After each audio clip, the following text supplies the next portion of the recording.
Hola, buenos días. Mi nombre es Luis Enrique Becerra Ramírez, tu asesor jurídico en materia civil.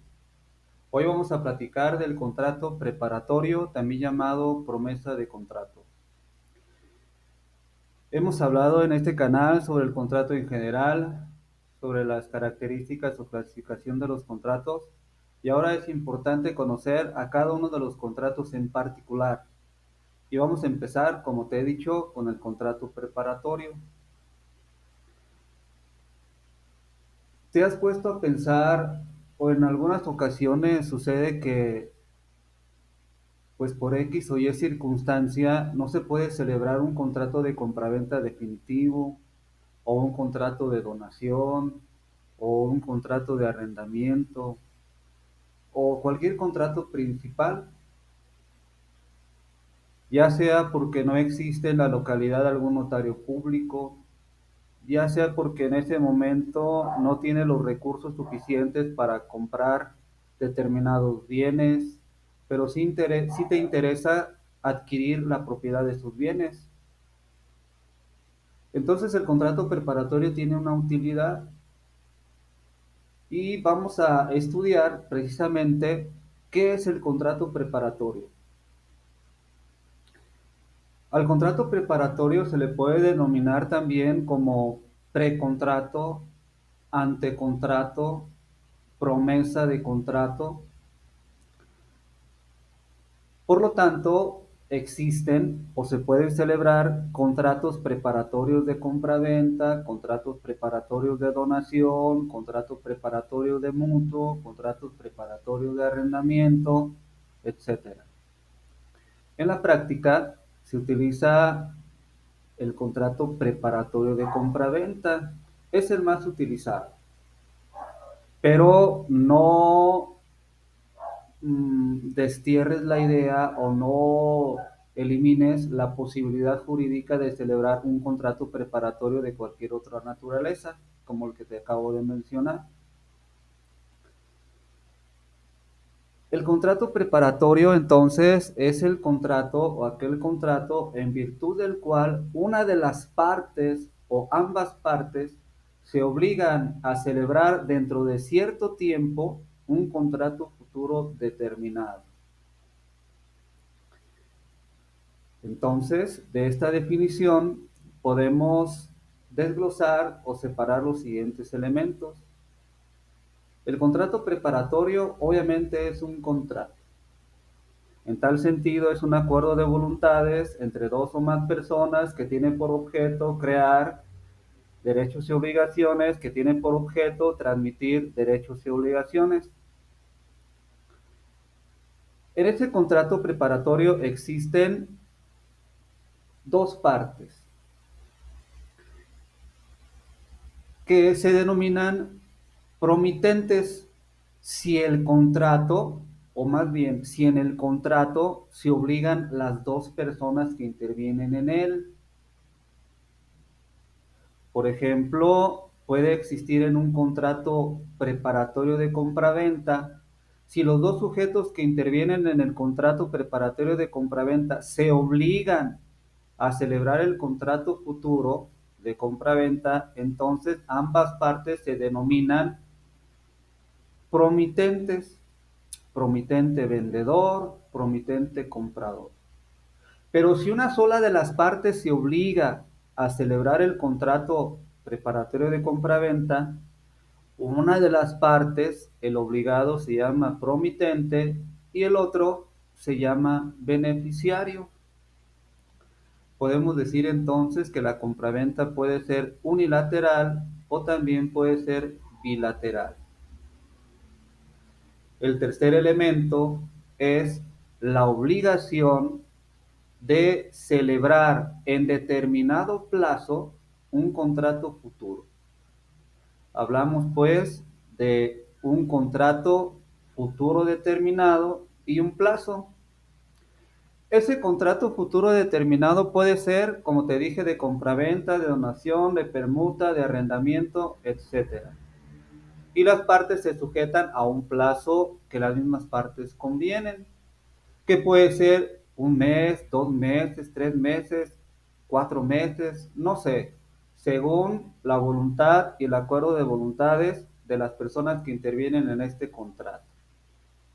Esa es la definición de un contrato preparatorio. La repito, el contrato preparatorio es el contrato en virtud del cual una de las partes o ambas se obligan a celebrar dentro de cierto tiempo un contrato futuro determinado. ¿Cuáles son los elementos de existencia del contrato preparatorio? Bueno, en la parte general dijimos que la voluntad o consentimiento, en este caso el consentimiento y el objeto, pues son elementos de existencia. Por lo tanto, pues aparte de estos elementos de existencia, en el contrato preparatorio debes de establecer dos elementos más. Que se establezcan los elementos y características del contrato definitivo y que el contrato definitivo sea posible. ¿Qué significa establecer los elementos y características del contrato definitivo? Si el contrato definitivo va a ser una compraventa, entonces debes de preguntarte cuáles son las características de la compraventa. Básicamente son dos: la cosa que se vende y el precio que se va a pagar por esa cosa. Entonces, en el contrato preparatorio debes describir, ¿sí?, cuál es la cosa que se va a vender y a qué precio se va a vender esa cosa. Esos son los dos elementos o características de un contrato de compraventa. Y así debes de establecer si se va a celebrar un contrato de arrendamiento, una donación, una permuta, cuáles son esos elementos o características de ese contrato. Como te dije hace un momento, en la práctica, ¿sí? Se llevan muchos contratos preparatorios de compraventa. Ahora, el segundo elemento, que el contrato definitivo sea posible jurídicamente, o que el contrato definitivo tenga una posibilidad jurídica, es decir, que no exista una ley que constituya un obstáculo para su celebración. Si el contrato de compraventa que se va a celebrar a futuro tiene un objeto ilícito o imposible jurídicamente, entonces vamos a establecer en un momento más que ese contrato estaría afectado de inexistencia. Y si es inexistente jurídicamente, no se van a crear los derechos y obligaciones, no se van a transmitir los derechos y obligaciones del contrato futuro determinado. Debes tener en cuenta, pues, aparte de los elementos generales de la existencia del contrato definitivo, debes de señalar precisamente estos dos últimos elementos que te acabo de decir. Primero, que se establezcan o determinen los elementos y características del contrato definitivo y que el contrato definitivo sea posible. Ahora, ¿cuáles son los elementos de validez del contrato preparatorio? Porque también la legislación civil nos dice, pues, que se deben de aplicar los elementos generales. Y ya vimos en el canal anterior, perdón, en el video anterior o los videos anteriores, que los elementos de validez se refieren a la capacidad jurídica de las partes, que las partes deben observar formalidades, que haya ausencia de vicios en la voluntad y que el objeto, motivo, fin sea lícito. Aparte de estas generalidades, la legislación civil, el Código Civil dice, son elementos de validez del contrato preparatorio los siguientes. Primero, que se establezca un plazo. ¿Qué es un plazo? El plazo es un acontecimiento futuro de realización cierta. El Código Civil señala al respecto del plazo. Es obligación a plazo aquella obligación para cuyo cumplimiento se ha señalado un día cierto. Se entiende por día cierto el día que necesariamente ha de llegar. Entonces, en el contrato preparatorio debes escribir ese plazo, ese día cierto en el cual se va a celebrar el contrato definitivo, es decir, la compraventa, la donación, la permuta, etcétera. Ese es un elemento de validez. El otro elemento de validez es que el contrato preparatorio debe constar por escrito. Por tanto, el contrato preparatorio es un contrato formal. No puedes celebrar contratos preparatorios verbales y decir, oye, sujeto A le dice al sujeto B, oye, ¿qué te parece si celebramos una promesa de compraventa? Porque pues me gustaría comprar tu coche en 2 meses porque ahorita no tengo la cantidad suficiente para pagártelo.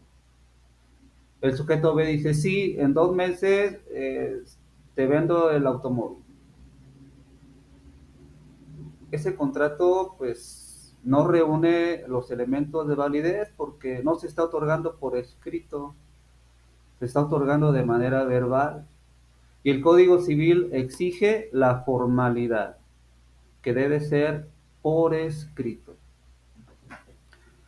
Otro elemento de validez del contrato preparatorio es que las partes no solamente tengan capacidad general, sino también tengan la capacidad específica para celebrar el contrato futuro.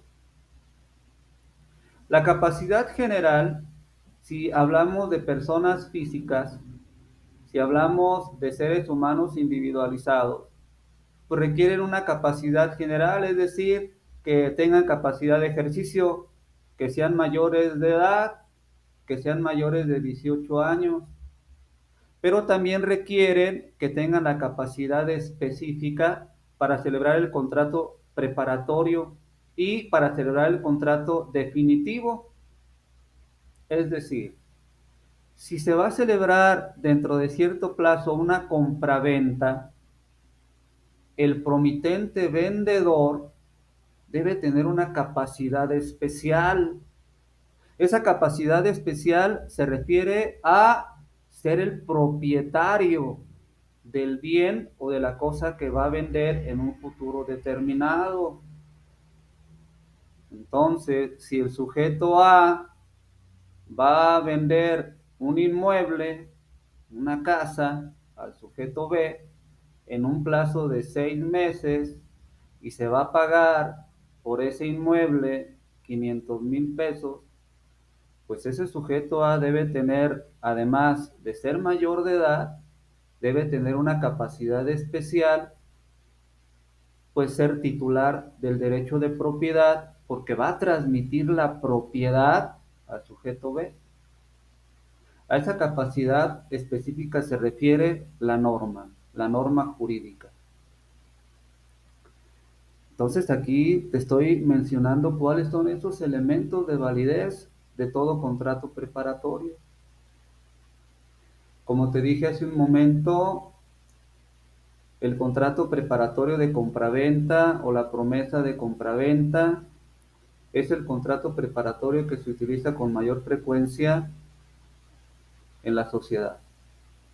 Y ese contrato preparatorio de compraventa pues también puede estar sujeto a conflicto porque pues no necesariamente las partes cumplen, bien sea el promitente vendedor o el promitente comprador. Y si las partes no cumplen, obviamente tienen el derecho de ejercer acciones ante los tribunales para reclamar en juicio lo que en derecho les corresponda. El contrato preparatorio, ¿sí?, tiene por objeto obligaciones de hacer. ¿En qué consisten esas obligaciones de hacer? en celebrar precisamente el contrato definitivo de compra-venta, de donación o de permuta. Vamos a poner el siguiente problema. ¿Qué pasaría si el promitente vendedor, antes de llegado el plazo en el cual va a transmitir la propiedad al promitente comprador, vende el inmueble objeto del contrato definitivo a un tercero, a un sujeto cero? Y llegado ese día futuro y cierto, le dice el promitente comprador: oye, vamos a comparecer ante la notaría para celebrar el contrato definitivo de compraventa. Le sabes que no, ya no puedo celebrar el contrato definitivo de compraventa porque pues ya vendí el terreno, ya vendí la casa, ya vendí el inmueble. ¿Qué va a pasar en esos casos? ¿Cuáles son los derechos que tendría el promitente comprador? La legislación civil para el estado de Guanajuato establece que el contrato de compraventa con el sujeto tercero seguiría subsistiendo, ¿sí? Y el promitente comprador tendría la acción de demandar la reparación de los daños y la indemnización de los perjuicios, porque obviamente el contrato de compraventa que celebró con terceros sí sigue surtiendo efectos jurídicos y obviamente ya se trasladó la propiedad a ese tercero, entonces no se invalida ese contrato definitivo que el promitente vendedor celebró con el tercero. Por lo tanto, el promitente comprador ejercería las acciones ante el tribunal, ¿sí? Y demandaría, como te acabo de comentar, la reparación de los daños y la indemnización de los perjuicios. Eso sería una situación. Ahora, ¿qué pasaría si el promitente vendedor se niega a firmar los documentos definitivos? Es decir, a firmar la escritura ante el notario público. Pues en este caso, el promitente comprador también le demandaría, ¿sí?, la formalización del contrato de compraventa y en su momento el juez, en rebeldía del promitente vendedor, firmaría en su lugar la escritura. Esos son los dos supuestos en los cuales se puede presentar el conflicto entre el promitente vendedor y el promitente comprador, ya que, como te dije, la promesa de compraventa en la vida real y ante la sociedad es el contrato preparatorio que con mayor frecuencia se celebra. Espero que todas estas palabras, todos estos términos jurídicos te hayan servido a ti que estás viendo este video, estudiante de derecho o abogado o cualquier miembro de la comunidad o de la sociedad que en su momento se ve involucrado con este tipo de contratos y no sepa qué hacer en caso de incumplimiento de los mismos. Pues aquí tienes una respuesta, ¿sí? Aquí puedes encontrar la respuesta porque recuerda que Luis Enrique Becerra Ramírez, licenciado en Derecho, es tu asesor jurídico y te puede dar en estos videos respuesta a muchas de tus dudas. Entonces, espero que te haya quedado claro al haberte hablado del contrato preparatorio y pues seguiré subiendo aquí los demás contratos que regulan nuestra legislación civil. Espero que te haya gustado. Si es así, ¿verdad? Manifiéstalo ahí en el video, en YouTube, que fue de tu agrado el mismo. Y pues cualquier duda, cualquier comentario, ¿verdad?, lo puedes hacer también ahí haciendo tus comentarios en la plataforma de YouTube. Y en la medida de mis posibilidades, obviamente te daré respuesta a tus preguntas. Te agradezco, como te digo, soy tu asesor jurídico, Luis Enrique Becerra Ramírez. Muchas gracias y que tengas buenas tardes. Hasta luego.